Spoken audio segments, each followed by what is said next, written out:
नमस्कार, आप देख रहे हैं टीवी 24। मैं हूं मनीष भदौरिया। लोकसभा चुनाव को लेकर देश धीरे धीरे चुनाव के मूड में आ गया है और पीएम मोदी ने चुनावी बिगुल फूंक दिया है।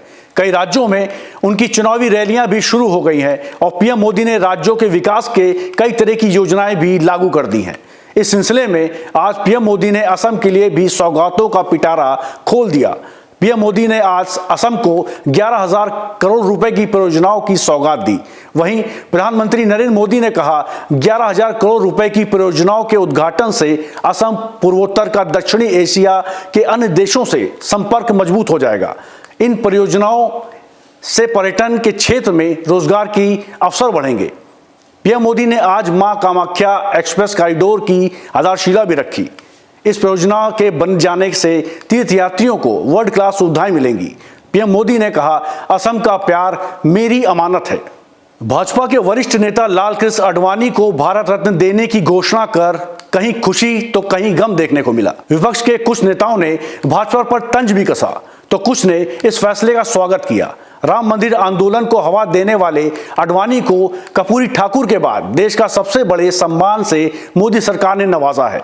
इसी को लेकर शिवसेना सांसद संजय राउत ने सरकार पर कई सवाल उठाए।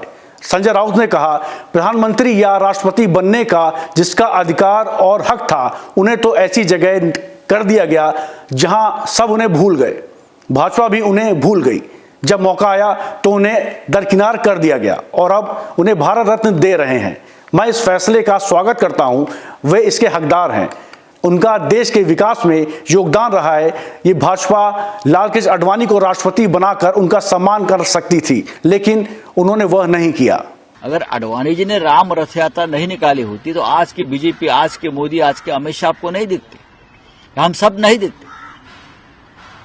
लेकिन जब मौका आया तो आडवाणी जी को बाजू में कर दिया। अब आडवाणी की उम्र हो गई है 97 ईयर्स। अब उनको भारत रत्न दिया है। अच्छी बात है, मैं स्वागत करता हूं। वो हकदार है। देश के विकास में उनका योगदान रहा। 1 साल पहले उनको पद्म विभूषण दिया। अब भारत रत्न के बाद उनको कौन सी किताब देगी आप? उनको कौन सी पदवी देगी? आडवाणी को आप राष्ट्रपति कर सकते थे। मैं प्रधानमंत्री जी की बात नहीं कर रहा हूं, लेकिन आडवाणी जी को आप प्रेसिडेंट ऑफ इंडिया बनाकर उनका सम्मान कर सकते थे, लेकिन आपने वो नहीं किया।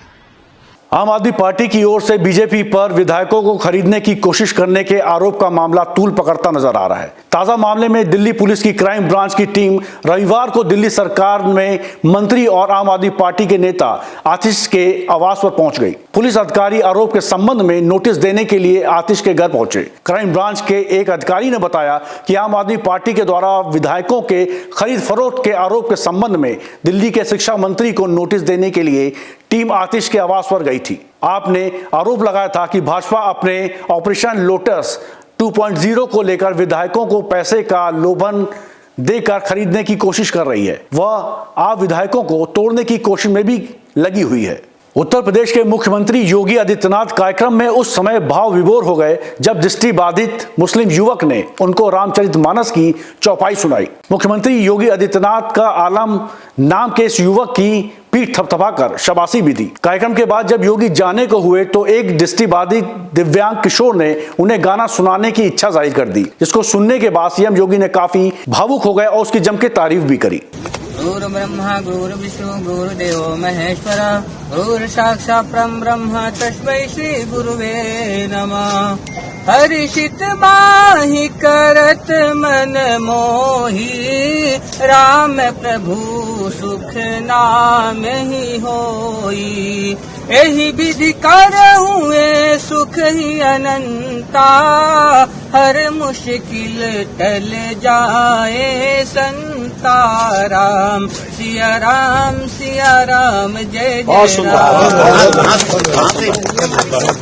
बहुत सुंदर। राहुल गांधी की भारत जोड़ो न्याय यात्रा पर रस्साकसी जारी है। अखिलेश यादव ने सवाल उठाकर वीडियो जारी कर कही अपनी बात। राहुल गांधी की भारत जोड़ो न्याय यात्रा धीरे धीरे यूपी में प्रवेश करने की तैयारी में है, लेकिन उससे पहले ईडी गठबंधन में सब कुछ ठीक नहीं है, ये कहना मुश्किल है, क्योंकि ममता के बाद अब अखिलेश यादव के भी सुर कांग्रेस को लेकर बदलते नजर आ रहे हैं। इसके पीछे का कारण क्या है, ये अभी जानकारी में नहीं आया है। अभी फिलहाल लोकसभा चुनाव की तारीखों का ऐलान नहीं हुआ है, लेकिन सपा ने अपनी लोकसभा चुनाव के लिए कुछ कैंडिडेट की लिस्ट जारी कर दी है, जिसको लेकर कांग्रेस ने आपत्ति जताई। दूसरी तरफ अखिलेश यादव ने एक मीडिया संस्थान से बात करते हुए कहा कि कई बड़े आयोजन होते हैं, लेकिन हमें आमंत्रित नहीं किया जाता। मुश्किल तो ये है कि कई बड़े आयोजन होते हैं, बड़े कार्यक्रम होते हैं, हम लोगों को निमंत्रण ही नहीं मिलता, तो अपने आप क्या मांगे हम निमंत्रण?